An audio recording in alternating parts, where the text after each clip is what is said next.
Hi everyone, it's Chrissy Ann, spiritual grief coach, and today we are talking to Nikki Jones, internationally acclaimed yoga teacher, writer, and grief activist.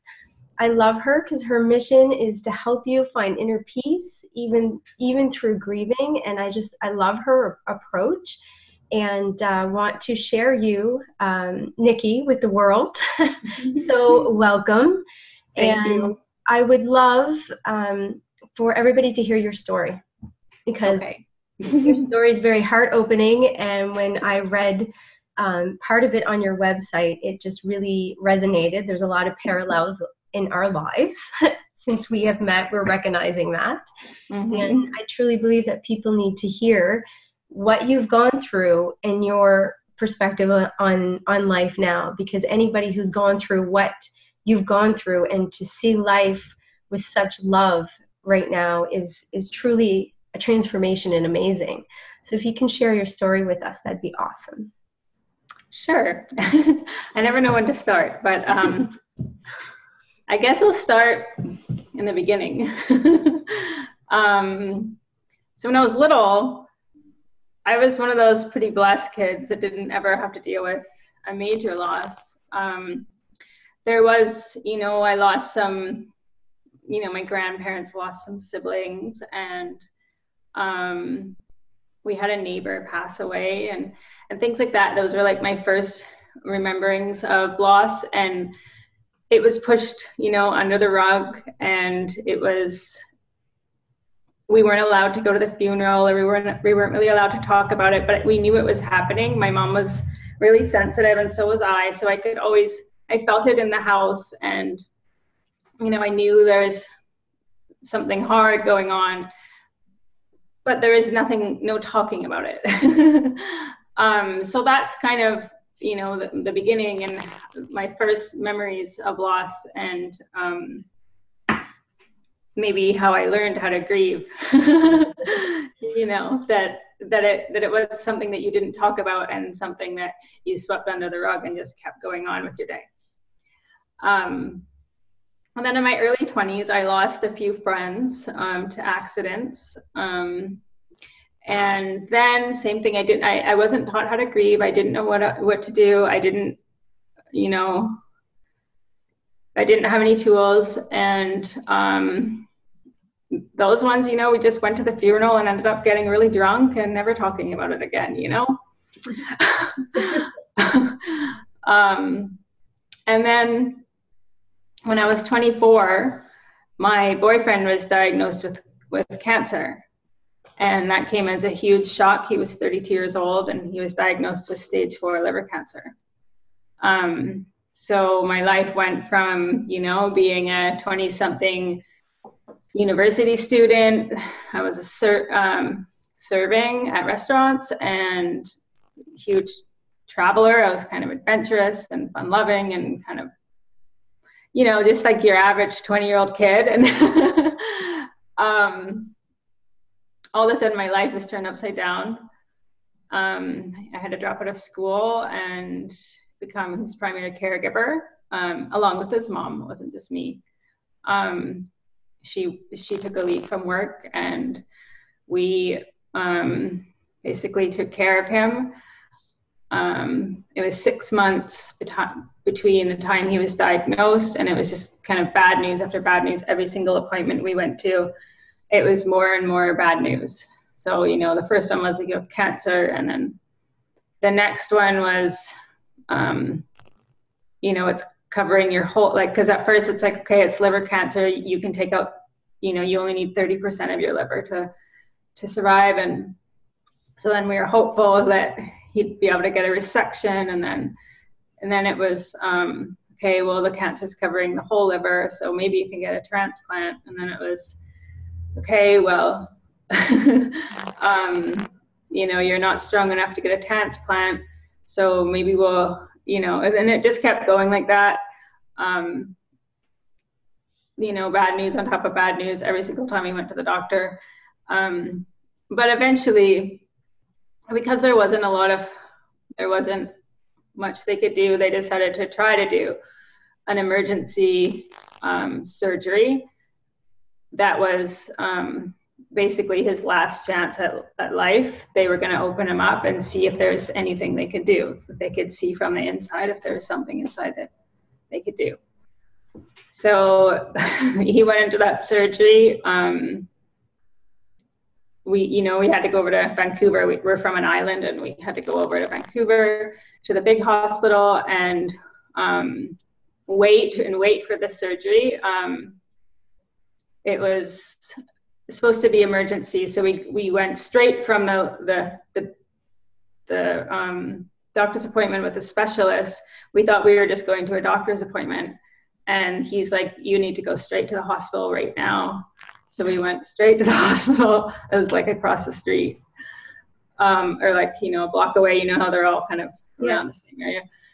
And so we went to the hospital, and they're like, "Hey, we're gonna get you in today." And then, so he started fasting, and for this surgery, that was kind of his last shot at life. It was a 50-50 shot that he was gonna come out of the surgery alive, which was terrifying. Yes. And but also kind of hopeful. Is the only hope we had at the time. So we went in, and then the surgery room kept getting I'm telling you like the long version of the story. It's all good. I love it. I feel like the details are where people connect. Yeah, it's important. Yeah. So we were, it was like a day where we thought we were going to the doctors, and we ended up in the hospital, and then we thought we were getting surgery, but then ambulances kept coming in and taking the surgery room. So every time we'd hear, and this started happening for like a whole day, and then the nurse would come in and be like, "Actually, the surgery room," because it's emergency surgery, so there's, I guess they only keep maybe one room, or I'm not exactly sure how many, but a small amount of operating rooms for emergency. But other emergencies kept coming in that were more pressing. And so he's fasting, and we waited, I think it was like 3 or 4 days. Wow. I thought you were going to say like hours. No, it was a really, really long time. Yes. And at first, of course, we were like, you really understand that if someone else needs it worse, then of course you want them to go in and get their life saved. So we were on board, but it started to get really, really, really hard after a few days when he wasn't allowed to eat, and we were like sitting on this 50-50 chance of life. So we just sat there and waited, and while we were waiting, I don't know why this happened, but my boyfriend, we started planning our wedding. I think it brought him hope. Mm-hmm. I know it did. So we planned it down to the last details while we were waiting. And that was like basically what we did while we waited for this, wow. for this surgery. And finally he went in. And when he went in, that in and of itself was probably one of the scariest moments of my life, where I had to say goodbye, but I didn't want to say goodbye because I didn't know if I should say goodbye or what I should say. Didn't know if it was going to be the last time I saw him. So, I just said, "I love you." And he went into the surgery, and while we waited in the waiting room, there was a bridal magazine. And so I took that as a sign that everything was going to turn out okay. And so, I flipped through the magazine, and in the magazine, I found this dress that I was like the perfect dress. And it's funny because this is all a little out of character for me. I'm not a real dress girl, but I don't know, that's just what happened. And anyway, he did come out of this surgery, but the doctor came out, it was supposed to be a 5-hour surgery, and the doctor came out 2 hours later. So we knew it wasn't a good sign. So when he walked into the room, I was like terrified. I could barely stand up. I was so scared he was going to tell me that he died, or, And the doctor came over and he sat and he was crying.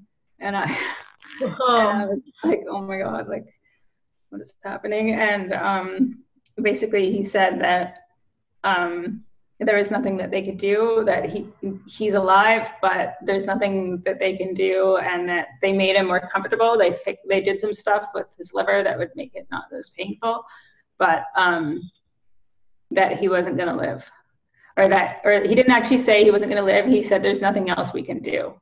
And then I gathered, like, this is the most courageous thing I've ever asked. I said, "Is he going to die?" Wow. And he just repeated, "There's nothing else that we can do." And I lost it. And,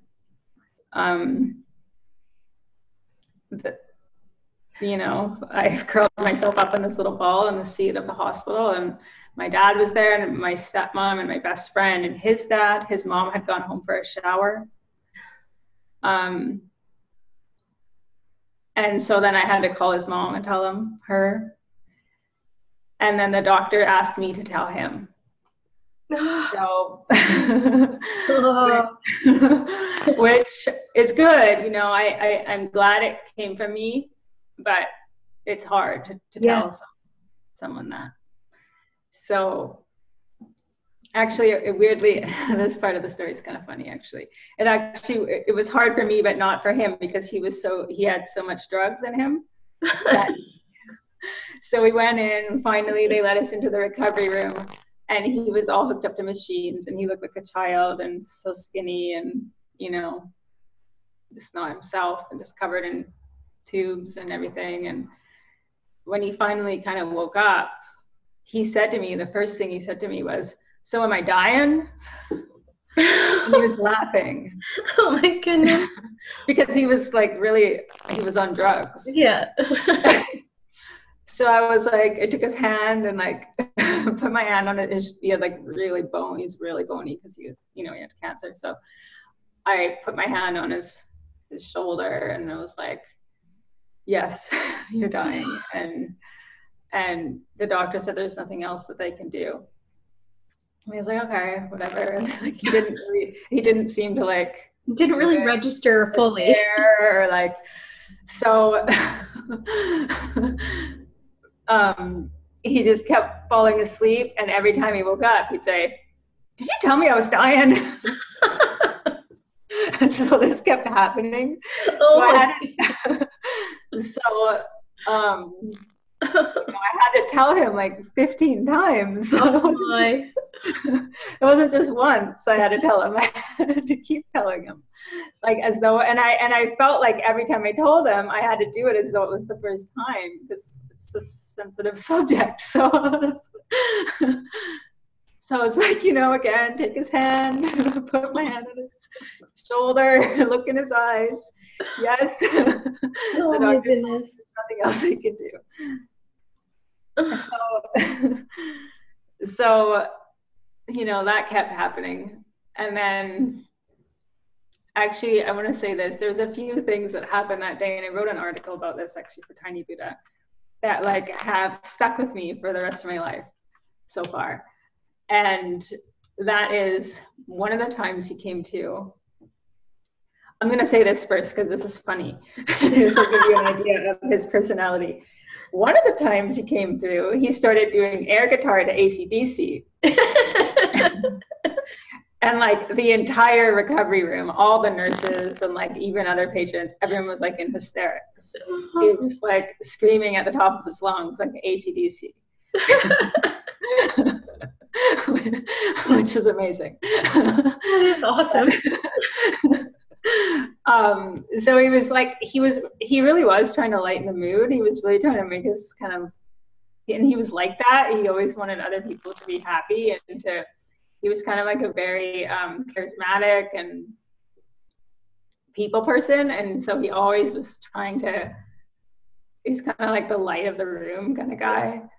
So he was that, even there, even though he couldn't move, he was still lighting up the room and making everyone laugh. That's so awesome. Yeah.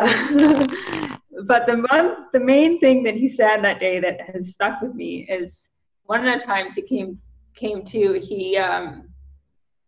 he looked at me and he said, I feel sorry for you. And I was like, what? Why? And he's like, well, because your boyfriend's dying. And he's like, I know, right? He's like, and I don't know where this came from, but he's like, we were supposed to get married and adopt babies from Peru. Yeah.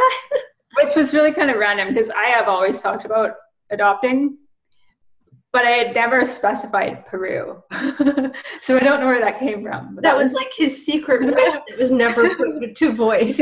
Yeah.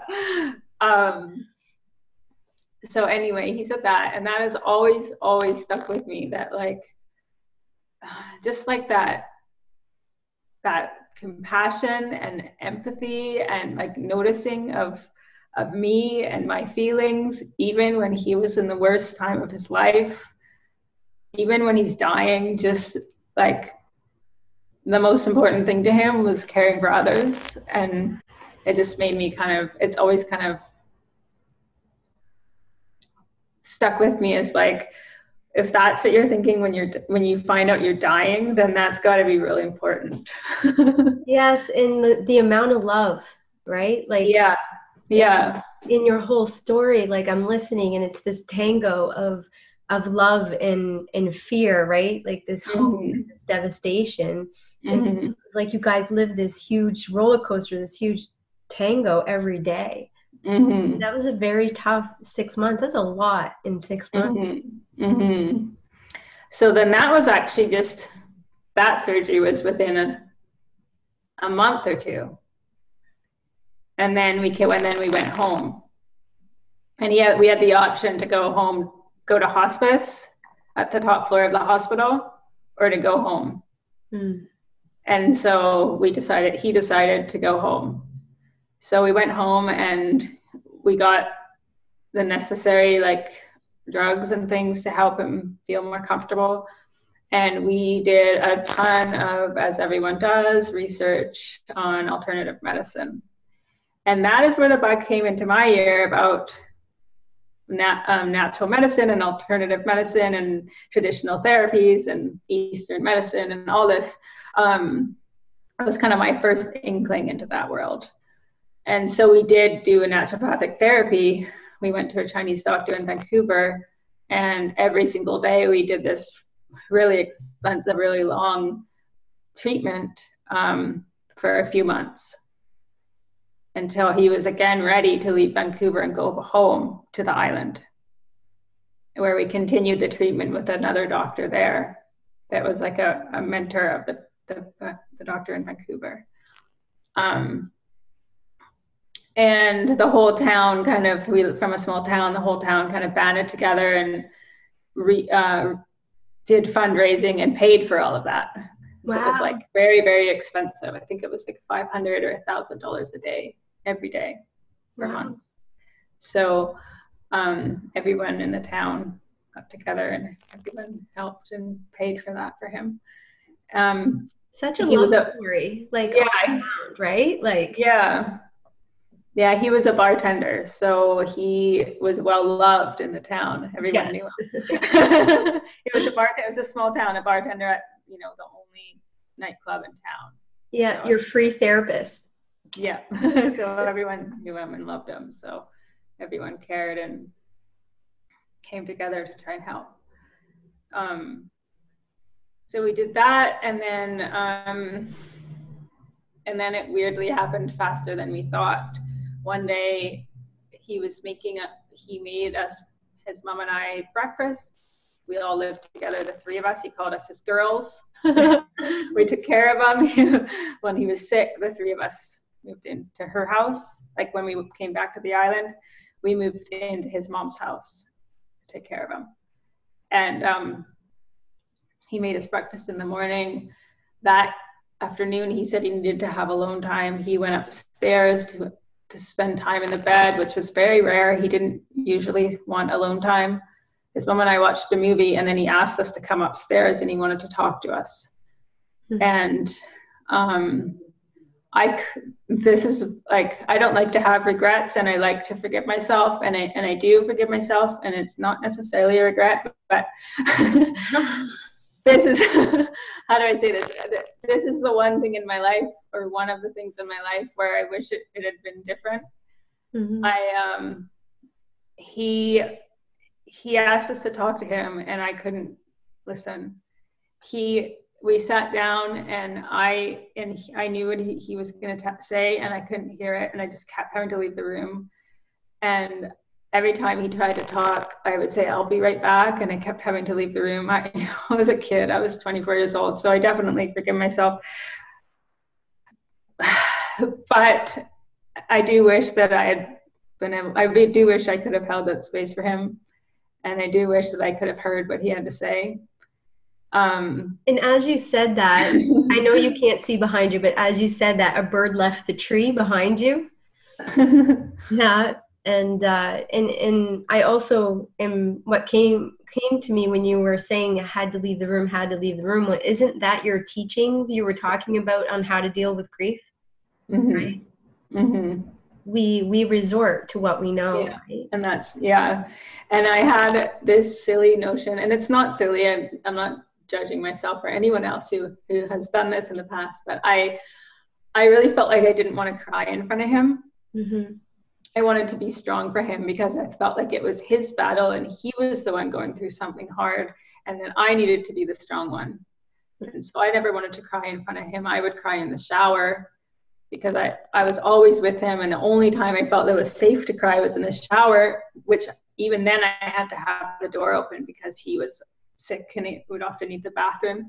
So, but I thought he wouldn't notice because there was water in the shower. So if I was crying, it would be camouflaged. So that's where I cried. And, you know, that day when he was trying to talk to us, I didn't want to cry, and I just I couldn't sit there, and I couldn't I was about to cry. So, so I kept leaving the room to try and I did want to hear what you had to say, but for some reason I felt like I couldn't cry, which in hindsight is kind of ridiculous, because of course it's fine if I cried. Yeah. But in the moment I felt like I wasn't giving myself permission, or I wasn't allowed to cry in front of him. So I kept leaving the room to gather my composure, and then I'd come back and be like, okay, I'm going to hear this. I'm going to sit here. I'm going to be here, and I'm going to hear this. And then he would start talking, and I was about to cry. So I'd leave the room again and gather my composure and come back, and this kept happening. And finally the moment just passed, and he didn't even say anything. And yeah, I do wish that I'd heard whatever it was he wanted to tell us that day, but I did not. And that night he didn't die. That night he was very, very sick through the night and needed way more painkillers than normal. And he kept waking me up to get them for him. And that morning he didn't really wake up, and I didn't know, but he had that breathing that people get right before they're dying. And his mom was a nurse, and she knew, but I didn't. She kept trying to tell me, and I didn't believe her. I didn't get it. And she called the doctor in, and the naturopath that was giving him the treatment. And anyway, he died that morning in bed at home with me, and we were there holding his hand. And it was weirdly unexpected and completely expected. I don't think anyone's ever really prepared for that moment. Yeah, you're not. And we had to do he didn't have a DNR because he wasn't able to talk about it either. Every time the doctor came in to talk about DNR, do not resuscitate, that's what that stands for, in case people don't know. The doctor would come in often and try and talk about it with him, and he always he wouldn't talk about it. So then, of course, in the moment of his death, the doctor was there, and his mom and I had to make the choice. And I'm so grateful that her and I were on the same page, that we didn't want we didn't want to try anything else because it felt like it was time for, even though we didn't want it to happen, we knew there's nothing else that could be done. So I'm so grateful that we were both on the same page with that. That I could see how that would be a real challenge if we weren't. So that's part of my story. And then simultaneously, while my boyfriend was sick, my mom was, she was missing. Okay, so where do I start with this story? This is a long one too. So my mom, growing up, was a soccer mom. She was the perfect, there's no such thing as perfect, but or everything's perfect, or however you want to put it. But she was kind of the super mom type mom, the one with the minivan and the cupcakes, and I was a figure skater. She made my costumes and all my friends' costumes, and she drove all the kids around, and she showed up to all the field trips, and she was a stay-at-home mom most of the time. And so she was kind of that super mom type mom. She had a lot of childhood trauma, and moved in with my dad when she was 15 years old to escape her family. Got pregnant with me when she was 19. Got pregnant with my brother when she was 20. And put her entire life into us kids, and kind of put everything behind her, and didn't deal, didn't know how, didn't have the tools, I don't know, didn't feel safe dealing with it. There was a few times it came up during our lives that I remember, where she would go to the doctor and they would tell her she needed to go to therapy, or that she needed to try antidepressants or something, and she was very ashamed of that and embarrassed and didn't want to do that. She thought it meant she was crazy, and so that was not something she was willing to do, so she didn't do that. Not that I know it would help or not help, but that was just kind of a societal whatever. I don't know if it was learned from her family or from society or both, but that was how she felt. And anyway, so that's kind of her very short version of her backstory. When I was about 15, her dad died, and that brought up a lot for her. Her dad abandoned them when she was a young girl, and he was an alcoholic, and he had another family that he took care of and didn't abandon, and that was always really hard on her. And for some reason, when he died, he left my mom as the executor of the will. So she had to deal with everything, even though he wasn't in her life, and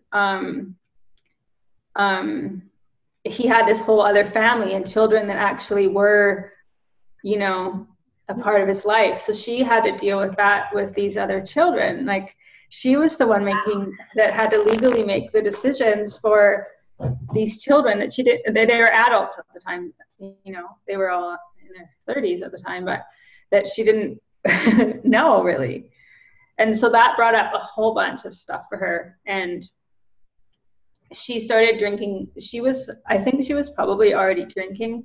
This is when I really started to notice it. I was 15 at the time. So I think part of it was that I was old enough to really start to notice. Yeah. And another part of it was that this particular thing came up, and really, she didn't know how to deal with it in a healthy way. So she started drinking. Or she started drinking more.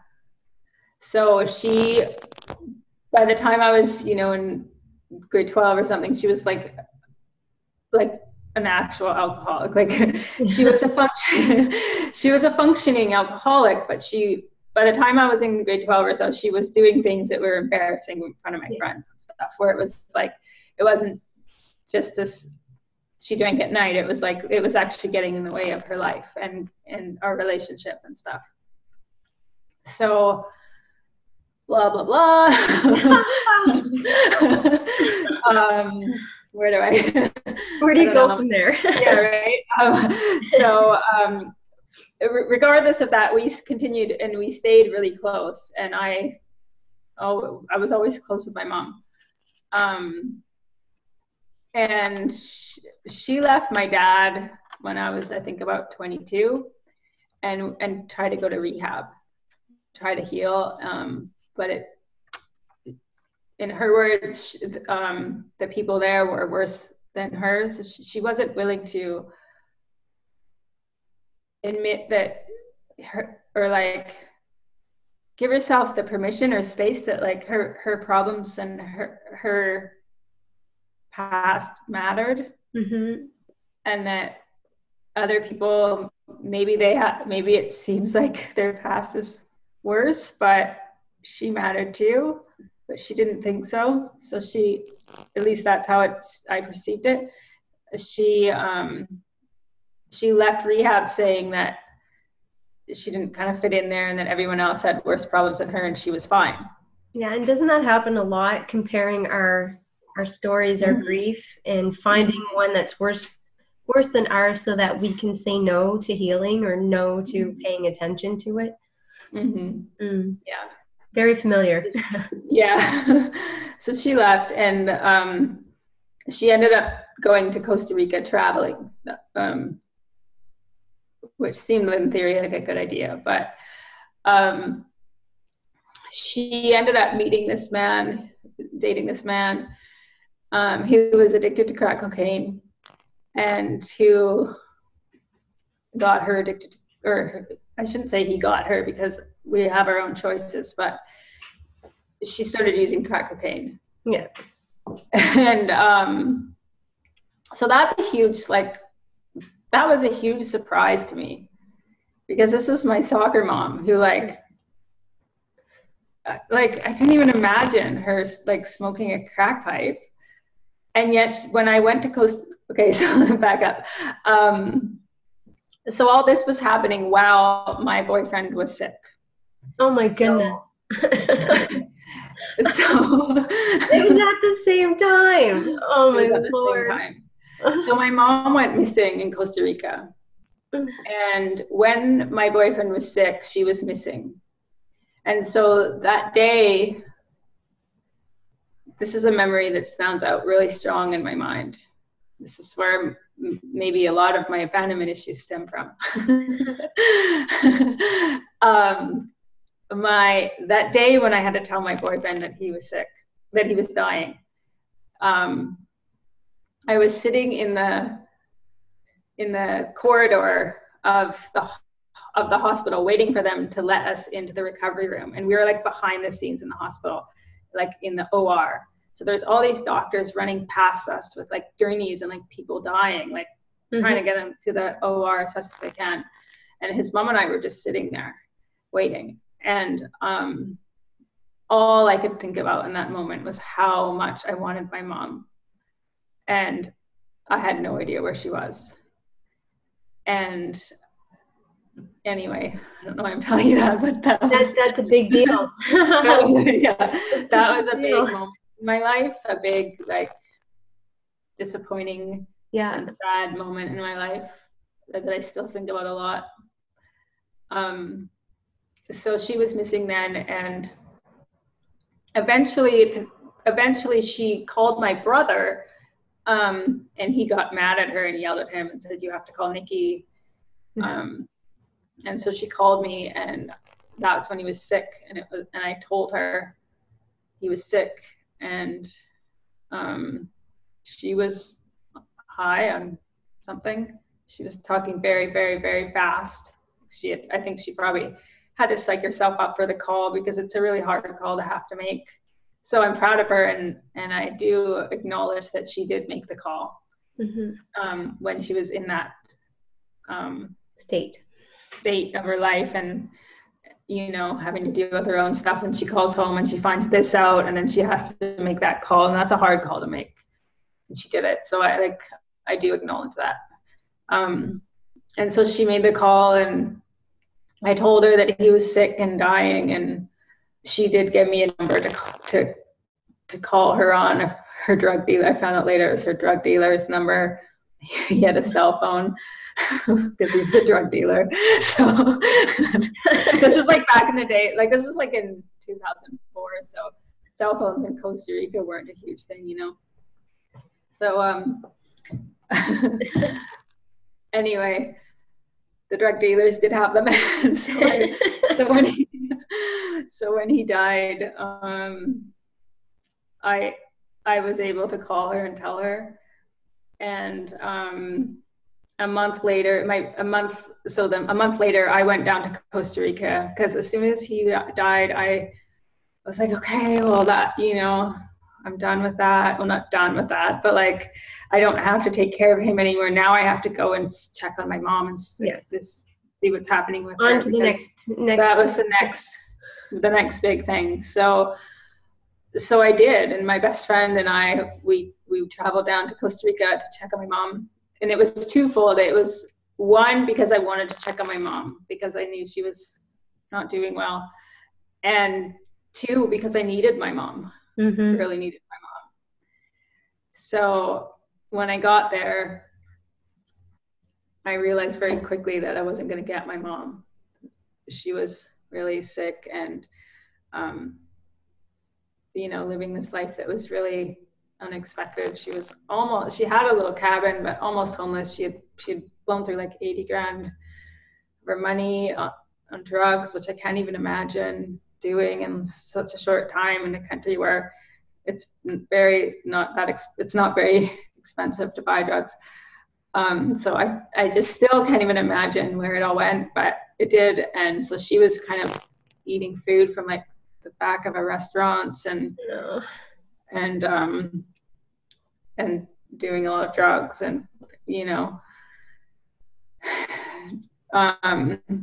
so blah, blah, blah. It's kind of a long story, but it's important. All of it is very important. Yeah. So we went and we actually had an okay time, you know. We were young, and so we went to the bar with her and danced and stuff, and we had fun just with like party mom, my party mom. And I wasn't in the greatest state, you know. My boyfriend had just died, and I wasn't feeling that great. But we had an okay time, and a few months later, I ended up taking my brother down there because he wanted to see her, and he didn't want to go by himself because he had never traveled to the country. So, and I was a big traveler, so I took him down, and it was similar, where we just kind of swept it under the rug a little bit and just tried to have fun with her.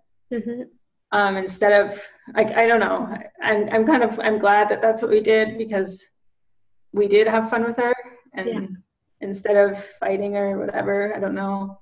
And so we did have fun with her, and we also were really worried about her. And, you know, as kids, I think we were a little embarrassed about her, the way she was acting with our friends and stuff. She yelled at me once. Maybe I shouldn't say this to everyone, but I was going to say, I will, just because it is part of my story, that I went over to her house once, and she was smoking crack with a friend of hers, and I got upset about it. I was kind of embarrassed, and I felt like I didn't want to be there, and she like yelled at me and called me anal. She's like, "You've always been so anal." And I was like, I'm anal because I don't want to smoke crack with my mom. Oh my. It's fucking weird. And I like laughed. Totally.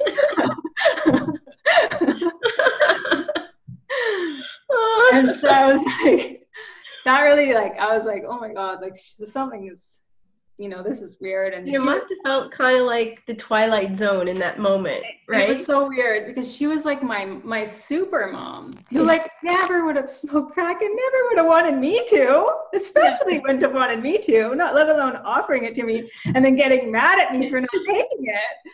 But of course, this was the drugs talking, right? Yeah.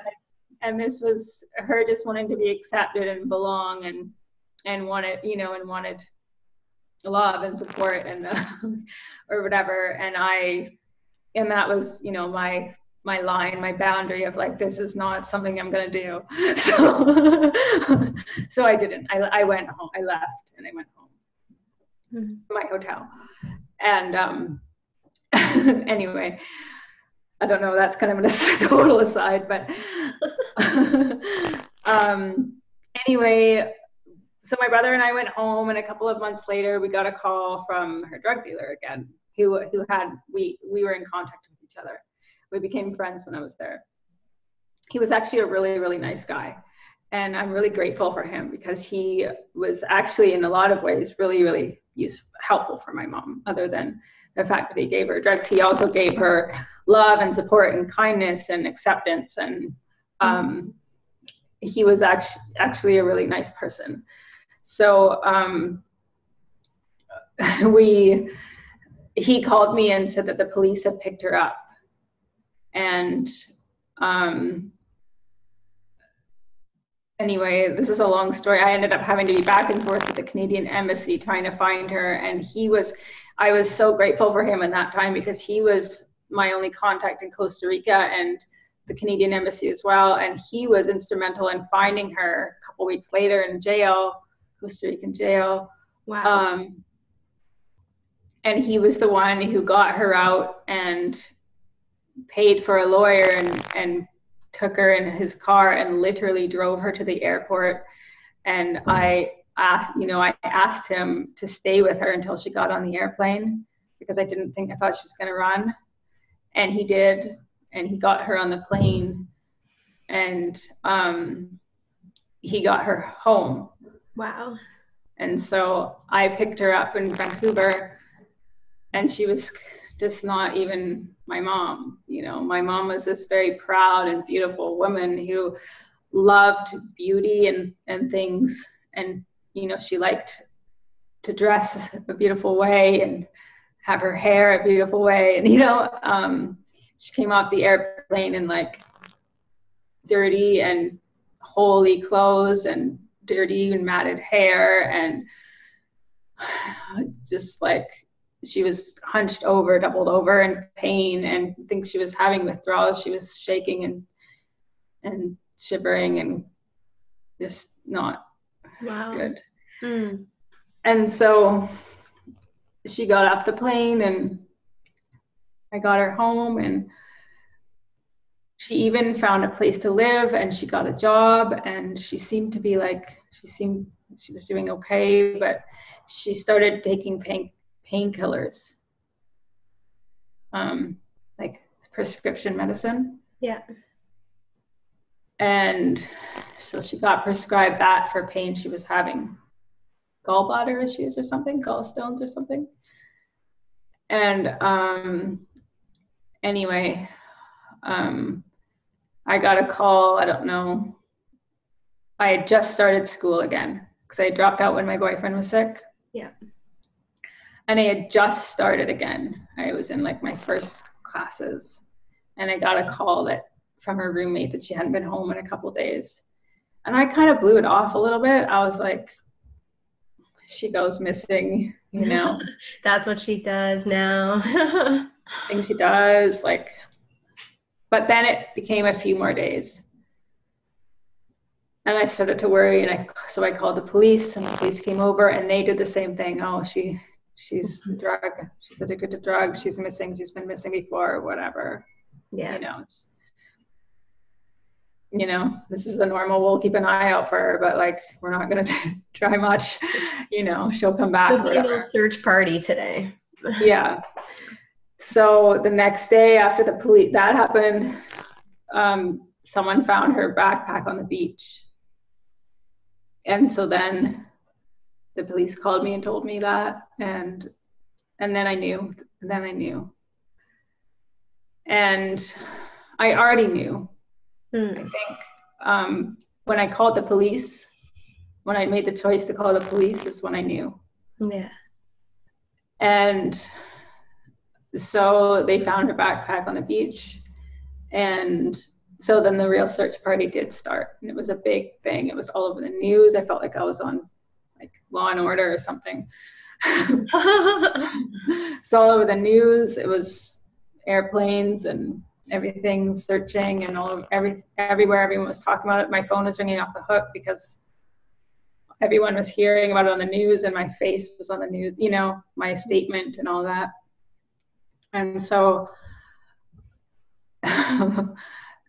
so she was missing, and every time my phone rang, it was the most terrifying thing, because on one hand I wanted it to be news about her, and on the other hand I wasn't ready for the news about her.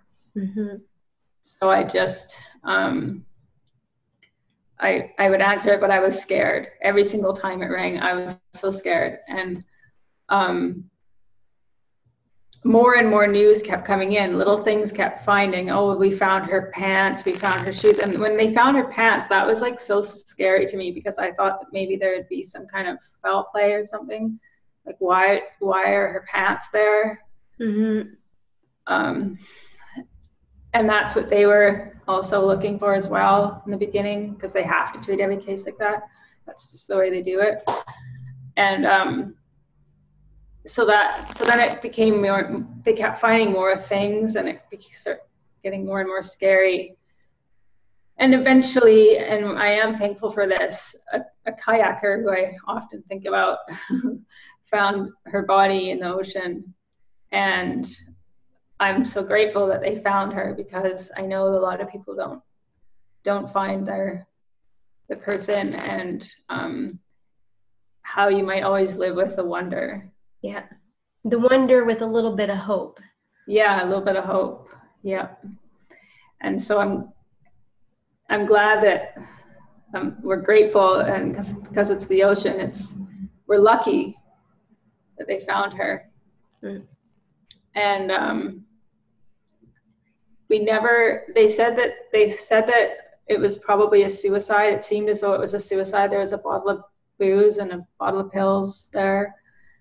And in my heart, I felt like it was a suicide.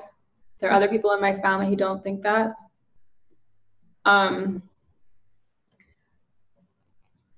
But they did the autopsy, and they did a lot of testing and trying to figure it out, and we don't actually know. On paper, it was not. On paper, it was because they couldn't prove it. On paper, it was an accident. Mm-hmm. or I don't know, unspecified. I'm not sure exactly, but not a suicide.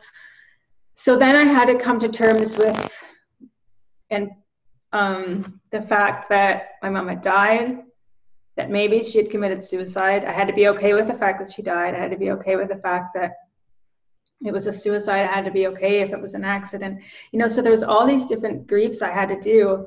So much. Yeah, and everyone would be like, I'd be like, I don't know what happened. And everyone would be like, well, it doesn't matter. And to me, it did matter.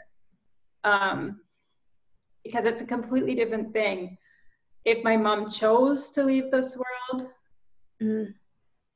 as a child, it becomes an issue of how come I wasn't enough? How come you couldn't stay for me? And the reason I forgot to tell you this part, but she did tell me she wanted to commit suicide a few months earlier on the ferry home from the airport when she was deported. And I begged her not to, crying and begging and telling her she can't. And so then if it was a suicide, for me, it was an issue of how could she do it to me, and how come I wasn't enough, and it was an abandonment thing. And of course, I know now, and I knew even at the time consciously, you know, but it's hard to bring the two together. Yes. So, you know, I know that it was her illness, and that she didn't do it to me, and that it was a way out of her suffering, and she felt like a burden, and she probably felt like she was doing us a favor. And at the same time, it felt like I didn't do a good enough job. I didn't try hard enough. It was, I could have tried harder. I could have been a better daughter. I could have, and etc. Yeah. So that's if it was a suicide. If it was an accident, if it was an accident, it was how I had lost faith in her so many times. I had been disappointed by her so many times at that point with the drug and alcohol addiction. She had disappointed me so many times. So if it was an accident and I thought it was a suicide, I was hard on myself that, because other people in my family were just, it was an accident. She would never do that. Mm-hmm. So then I was like, well, I think she killed herself. And then of course it was, well, how could I think that? Am I losing faith in her again? Wow. Like, am I the only one that doesn't have faith in her? Like, that doesn't believe that, that believes that she could kill herself. Mm. And who does that make me? And so then that was that. I had to heal all that too. And so, so where did you start with all that? I mean, like your entire world, like we're not talking years here. We're talking like a very short period of time between your boyfriend getting diagnosed and your mom's passing. Like that wasn't very long. In a year, 13 months. 13 months, and you lived like a lifetime in there. But it was a lifetime of disappointment and abandonment and grief and loss and, like your world's just, falling and falling. Yeah. And like, where do you start? Good question.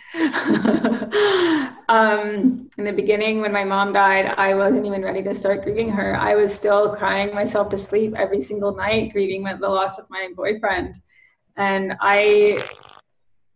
it was just, when she died, I was completely numb and shocked. And like, I would still cry. I would cry myself to sleep over the loss of my boyfriend and feel guilty that I wasn't crying myself to sleep over the loss of my brother. And that's where I started. That's how it started. Yeah, that's actually a perfect place to start, is to step into the pain of it all, into the grief of it all, is to actually be in it, because you can't move through it unless you go in it. Right? And I did avoid in the beginning. I was, I think I told you this before, but I'll tell everyone else that I went back to school in September. My mom died in July. We're not sure the exact date, but the last weekend of July. So I went back to full-time school in September because I needed to have some sort of solid piece, some sort of goal, and everyone said not to make any major choices until 1 year, and my 1 year just got extended another year. So I just needed to have something. So I went back to school, and I went and I worked full time because I lived in a very expensive city and I needed to pay the bills too. So I was really, really busy, and I mean, you can't avoid it because it's there no matter what, but I definitely didn't consciously do any healing work around it, although I wanted to and I knew I had to. It took me, it was a while until I made that choice. And we have to make that choice, right? Yeah. Like we can continue. Keeping busy is one of the biggest things, right? Biggest myths, right? What are you being busy with? Are you being busy with healing, or are you being busy with like avoidance or resistance? And then, that whole be strong for others as well, like you talked about. Right? But it's that moment where we say, okay, I'm not going to be defined by this experience. I'm not going to dwell in it anymore. I'm not going to become the victim of this. I'm going to move through this and allow it to bring me to who I really am. Right. And when we start that, we don't really know that's what it's doing. No, I had no idea. I was really young too. I was like 25 years old. Like, wow. All my friends were just having fun and partying and, and so that's when I really felt alone. And like, I really felt like no one got it. And I think people feel like this anyways, regardless of how old they are when it happens. in my experience with working with people dealing with Yeah. loss, it's like the number one thing that people feel that no one understands. Totally. No one gets their pain. No one else has felt this hurt as they feel. And so I went through that really badly for a long time. So what was the turning point? I'm not sure that there was like an exact moment. Yeah. Well, no, I can think of one that was pretty pivotal. So I finished my degree. It took I think it was 2 years. There's a couple major things. One was the first summer after I was in between school, you know, yeah. In between like 4th and 5th year, I went to Africa. There was a little bit of money left over from my mom's the life insurance, not life insurance, but like something my dad had paid into when they were married, workers something. And so I used that money because I always wanted to go to Africa and work with kids there. And I always thought I would wait until retirement. And I learned this lesson that you never know that if you're going to have retirement. So you have to live your life now. So partially I did it for that reason. Partially I did it because I wanted to do something good with the money my mom left me. I didn't want to just pay off my student loan or my credit card. And partially, and this is a little bit embarrassing to say out loud, but partially I needed perspective, and I needed to be with other people who got it and who were in as much pain as I was. So I went to an orphanage. And I worked with kids in an orphanage there. Wow. And that's a pretty pivotal moment. That was a pivotal moment. Yeah. I don't know if it was the best thing for me. It was a really, really, really, really challenging experience. And I wouldn't have changed it looking back. I'm really glad I did it. But I'm not sure I would recommend it to others because it was not gentle. I like gentle healing. I think grief is hard enough already. And I like loving and gentle and healing in your own timing. And this was kind of like just like jumping right into the deep end. And I don't know that was, I mean, it's what I did and it's what happened, but I don't know that it would be something I would recommend to others. Agreed. So that was a moment. And then another one was I touched on this a little bit before, that I had done a ton of late night research on trying to save my boyfriend's life when he was sick. And I got this bug in my ear about alternative therapies. And so when it was time to go back to school, I actually thought to myself, I don't want to I was going to school to become a teacher, a school teacher. I don't want to become a school teacher because I want to teach, because I had learned what, in my opinion, or what it's not an opinion, it's more of a felt sense for me, what feels more important to me, is teaching about love and loss and life and truth, and for me, math and science and all that, it's important, but it wasn't my truth. It wasn't what I wanted to teach anymore. And so I kind of knew I wanted to go another route, but because people said, wait a year, don't wait for a year or whatever. And by then I was almost done. So I finished, and I'm glad I did, because it actually sets the foundation for how I teach today. And it makes me a really good teacher because I know how to teach. So I still am using my degree because I'm teaching. But anyway. I love that pivotal moment though, when you realized, right? Like, yeah, I realized this is what's important to me. It just reminds me of that, that resonance that you have to come from within out, right? Because you were taking care of your boyfriend, you were, sort of taking care of your mom in a way, right? So it was very outwardly. And in your story, this is the first conscious moment, or one of the first, that you really said, you know what, this is what I need. This is what I want to do. But you kind of I think you unconsciously kind of knew that, because taking the teacher degree was actually allowing, I knew I wanted to teach. I've always been a teacher. I've always known I wanted to teach. It's just I didn't know exactly what I wanted to teach until then. Yeah. And so then I went, right after my degree, I went to Cairo. And I taught for a year at this international school, this Canadian international school in Cairo. So cool. And I had a couple pivotal moments there. I took my Reiki training at a center in Cairo, and I signed up for my yoga teacher training while I was in Cairo. And when I came home, the first thing I did when I came home was my yoga teacher training.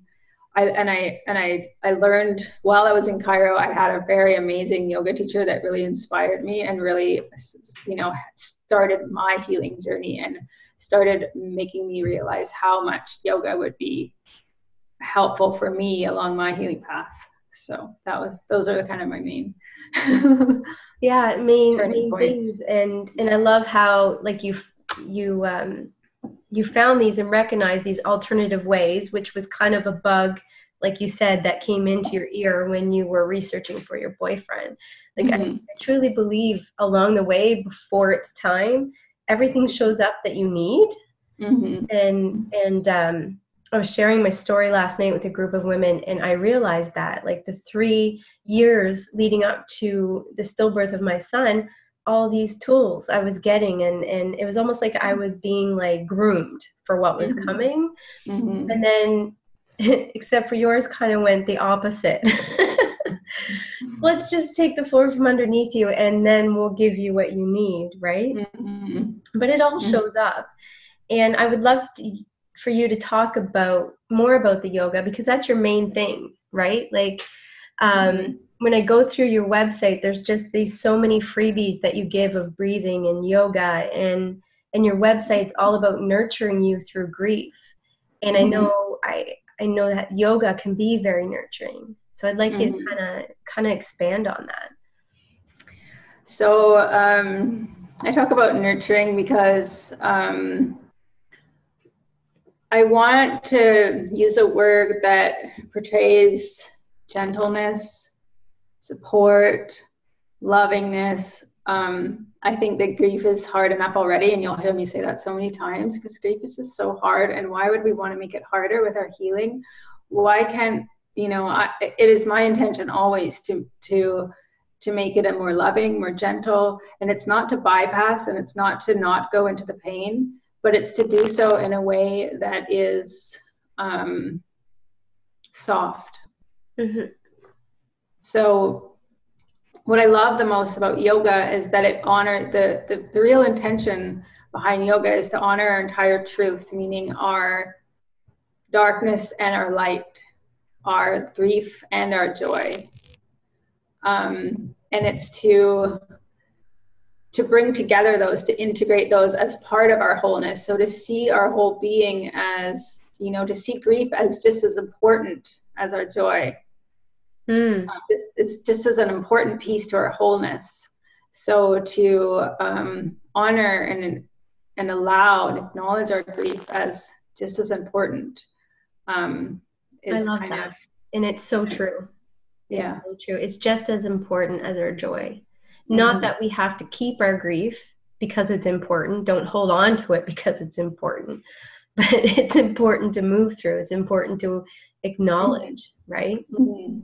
And the same is true with joy. We don't keep our joy either. We wouldn't want to be in joy 100% of the time. It would be too much. Just like it would be too much to be in grief 100% of the time. We need to cycle.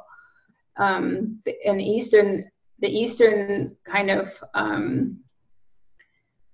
how do I say this? The way that Eastern traditions look at balance isn't like in the West, where we think of it kind of like this, equal parts, grief and joy. It's a cycle. So it's like as we cycle in and out of day and night. We wouldn't want to get stuck in night. We wouldn't want to get stuck in day. We want to continue. We want to move through, right? So it's like that with grief and joy as well. Oh, I love that. And we cycle through it. Yeah. And to heal is to learn to hold this space for all of it. That's a woo-woo term that a lot of people maybe don't understand what that means. It just means showing up in a loving way, sitting with it. Yeah, and I think showing up, and this leads into something, because we did not know each other that very long ago, right? No. And we both have found this calling for helping others with grief and educating people on grief. And I have this philosophy of the 3 A's of grief. This is hilarious to me. Yeah, acknowledgement, that you need to acknowledge your grief. Like, you need to, like, hello, like, it's there. And authenticity, like, you need to be true with it. There's no, excuse my language, there's no pussyfooting around. Like, exactly how do you feel in this moment, right? It needs to be as authentic as possible. And then to take action on that, right? So there's this, this acknowledgement of, yes, I'm grieving, and yes, I feel this way, and adding the authenticity, the rawness to it. And when you do, you come to this stillness, this moment of stillness. And then in that stillness, you're going to hear this nudge. And in that nudge, you need to take action. So to me, that's like the 3 A's in a nutshell. So when I was getting ready for this interview, and I just happened to stumble upon your blog, on your website, because I was just kind of going through it, and you have a blog on the 4 A's of grief, and I was just like, okay, it's crazy. This is crazy. We did not know each other, and our perspectives and the way that we view grief is I think revolutionary, first of all. But to me, I like to call it evolutionary for me. Evolutionary. I love that. I'm not a revolutionary. I feel like revolutionaries are like, and I've thought about this a lot. This is weird, but it's the teacher in you. Like, there has to be a grief revolution. And I had it in my journal for years, I got to lead this grief revolution, but I never did it because it never felt quite right for me, because I'm not a revolutionary. For me, revolutionary, I'm getting a little passionate. For me, like a revolution kind of, to me, invokes feelings and images of like war and fight and challenge. And the other day I heard this beautiful quote, and I don't remember it exactly, but it was talking about the difference between revolution and evolution. And I'm getting so passionate about this right now because I'm actually writing a piece about it. And and I realized in that moment that for me, what I want to lead is an evolution around grief, because it's soft and gentle and natural. And the grief paradigm needs to evolve in this culture. Yes, and it needs to evolve gently, right? And I agree with you. It does. I am so grateful for the grief revolutionaries out there. There's some amazing ones, and I'm grateful that they're out there fighting for this cause, because it's worthy and important. But for me, and for what I do, I need it to be more gentle. I need it to be softer. And I love how you grab that word, like I said, because I'm starting to really pay attention to words and the roots of them. And it's funny because, like, saying revolution, and I do resonate with what you're saying, right? Like an evolutionary would resonate more with me as well. So I'm so glad. And it's almost like you and I had a conversation not that long ago, and we were talking about pain versus suffering. And it really resonated with me. And I've been like on the same passion reel that you're on right now with the revolutionary and the evolutionary. The pain of what we've gone through, the what is always going to be there, that mark on our heart. But it's the suffering that can go, right? It's the suffering that we're working with. Yeah, we're not trying to mask, hide, or walk away from the pain. The pain is something that we needed to move through. Yeah. It's the suffering we're trying to soften. It's the suffering we can do without. The suffering is our story about the pain. And that is something that we can release. Yeah. It's the dwelling of it, or the, staying in our story, right? Like on the hamster wheel, right? and we can get off that hamster wheel. But that experience will always be there, and the memory of it will as well, right? And that really resonated with me as well. So it's like breaking it down to really the deep root of grief and words that are associated with it, right? Because they are just tossed around like so easily, right? Yeah. So yeah, do you want to talk about your 4As? I'm just gonna plug my computer in. So. Yeah. It's dying. It's die on us. So this is so funny that the 4As, I'm like, that's so amazing to me. I've been teaching this concept of the 4As for years and years and years, like 5 years or something. And I'm just like, I love that you also have it. So awesome. Mine are awareness. So we have to become aware of our grief, of our pain. And for me, I talk about this, I get really picky about this in my courses. I talk about the physical, energetic, I almost said energetical. The physical, energetic, emotional, intellectual, and spiritual bodies, and how grief shows up across all layers of our body. Because we often look, here in the West, we often look at grief as a mental emotional issue. Right. The issue, a mental emotional experience. Yeah. Exactly, experience, that's good. And we forget that it shows up energetically. It shows up in our body. It's very spiritual. So for me, when I talk about awareness, we really get into the nitty gritty, and we talk about, we look through our layers of our body, and we look to see where the grief is hiding out. And then when we know, because we often don't, when we know it's grief, we can be more compassionate with ourselves. Yeah. Because, it's because we lost someone that we loved, or we lost something that we loved, and it's grief showing up, and you're not crazy. And so then we can be more compassionate with ourselves. And B, we can then pick and choose the appropriate tools to heal those particular symptoms that are showing up across the layers of the body. So when I talk about awareness, we get, in my programs at least, we get really specific. And then acknowledgement is just about acknowledging. I think you had this one too as well. Yeah, that was my first one. Yeah, so acknowledgement is acknowledging the grief, saying it, it's there. I hear you, grief, I'm here for you. And acknowledging in yourself and in others. Yeah. And then allowing the grief. And this is the same for you as your authenticity.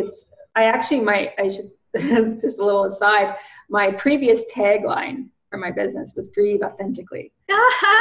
Because it's a huge part of what I do. It's so important. And then and I called it allowance. But you can't grieve without being authentic. Exactly. Yeah. So that's what allowance is. It's allowing your grief to authentically show up as it is, when it does, how it does, and letting that be okay. Yeah. Well, actually, acceptance is letting that be okay. So that's my fourth one. The acceptance is that I am grieving, and that's okay. I love how when it's okay is when we kind of release, and if it's okay, it's a little easier. It's a little softer. Yeah. It's letting go of that resistance. I love how parallel that our A's were, right? Like it's just it just blew my mind. And I think it's very helpful for people as well, right? And one thing I want to bring up too is, and also maybe we can put the link to the blog, your 4As. Yeah. When I'll let you know meditation about it. Yeah, I'll let you know when I post the video, and you can put the link down below. Perfect. One thing I saw on your website that resonated with me deeply, because I had a lot of grief in my life that I numbed very well. When I lost my stillborn son, that was one that was not an option to be numbed. And this really resonated with me. This is what you said. I wanted wisdom and truth and something good to come out of all my suffering.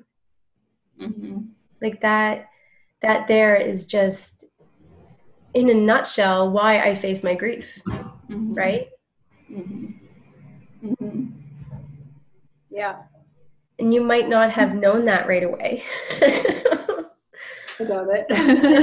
No, I didn't know that right away either. No. I don't know. I think I had an inkling right away. I think I had an inkling, but I didn't know how to get there. Yeah, I had an inkling, but I didn't know how to put words to it. And I didn't know what it was. I didn't know what this force was behind me. Yeah. And, and I think you summed it up very well in those words. And then I love that. And I'm so grateful that we have crossed paths. I think you're a great gift to this world and to evolve grief. I really do. And I would love to take a moment because we've talked a lot through a lot. You went through a lot in those 13 months. So when people are listening to this, I know that they are going to go through a lot as well. And it's going to bring up a lot for them because there's a lot of mirrors there and a lot of shit that you went through in a short period of time. Yeah. So do you have any words of wisdom you'd like to share? And then I'd like you to give us like a breathing exercise to kind of leave us in a good space. Okay. Yeah. So my words of wisdom are very simple, just to be gentle with yourself and be kind, to know that healing is a process, and that I know that you're doing a beautiful job because you're here. You know, you're doing it right.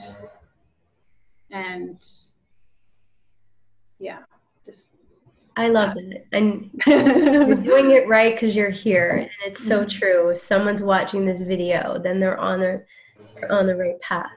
I love that. And before you go into your exercise to leave us in a great space, tell us where they can find you. You can find me on my website at NikkiCJones.com. So it's NICKYCJONES.com. Okay. And I'll also put the link down below when we post this. And do you want to highlight anything that you do? So I help women that are dealing with loss of a loved one to make peace with their grief. I offer tools and practices for healing grief in an authentic and loving way, gentle way. I also have I do this through a membership site that I have called the Lotus Collective that is for women dealing with loss of a loved one. And we basically hold a very safe and loving space for people to show up exactly as they are, for their grief to show up exactly as it does, for their joy to show up exactly as it does. And we hold the space and offer tools and practices for healing. Awesome. Thank you. I'm so excited that we had this chance to connect again. I could talk to you really all day long. Me too. I'm gonna have to like fly to you someday. Yeah, totally. Yeah, that would be fun. So yeah, if you would like to lead us with whatever breathing exercise is coming up for you, that would be fantastic. So I'm going to choose the simplest breathing exercise for me. And it is just breathing in and out through the nose. When we breathe in and out through the nose, it helps to induce the relaxation response. I'm going to preface this by saying that only if it feels good for you. If you have a cold or if for any other reason you're not able to breathe in and out through the nose, just breathe naturally. And that's okay too. Slow and deep breaths are going to help induce relaxation response anyway. But if you can breathe in and out through the nose, it will just, give a little more oomph. So we can just do this together for a few breaths. You can get comfortable in a seated place. Let your eyes close if it feels safe. If it doesn't feel safe, that's okay. You can take a gentle gaze at the tip of your nose. We'll just begin to breathe naturally, whatever that looks like for you in this present moment. Tuning into your body and allowing the body to relax. Noticing the areas of the body in contact with the earth, so the chair or furniture, floor, wherever you're sitting. And then from this foundation, lift and lengthen the spine, so you're creating space within the body, space to breathe, space to heal. Relax the shoulders back and down, so you're softly opening the heart. You can tuck your chin slightly as you elongate through the back of the neck, like Shiva or the Buddha. You're lifting through the crown of the head.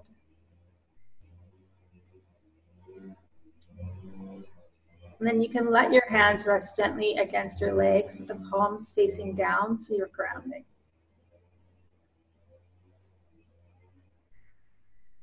Good. If you haven't already, you can begin to breathe in and out through the nose if it feels good, or naturally if that's better.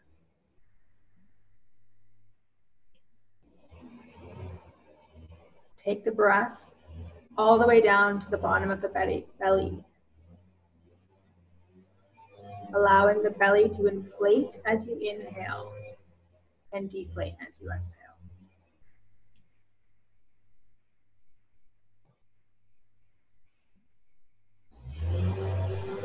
Good. You can notice this expansion and contraction on all sides of your body. So as you inhale, the torso expands and inflates. And as you exhale, the torso deflates in all directions.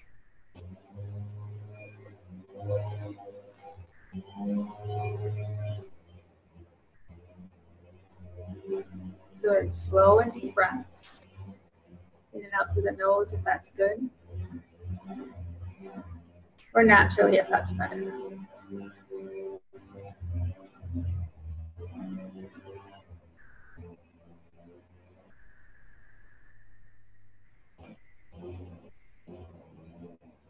As you inhale, you're filling up in all directions with positive life force energy.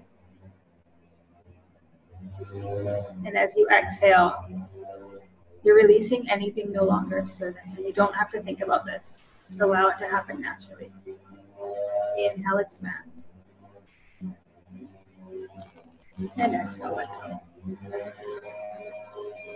In your timing, with your breath,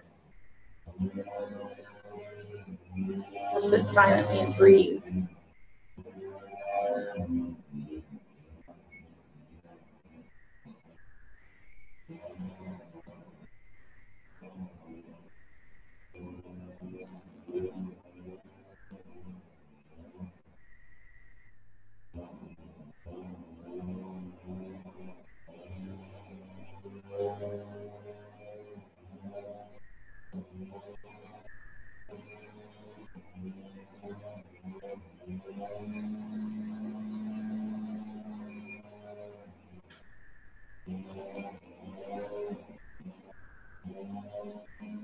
Go ahead and take as long as you need to. Eventually, you can very gently begin to move your body intuitively in a way that feels good for you. Just trust yourself as you allow yourself to reawaken. In your own timing, you can open your eyes.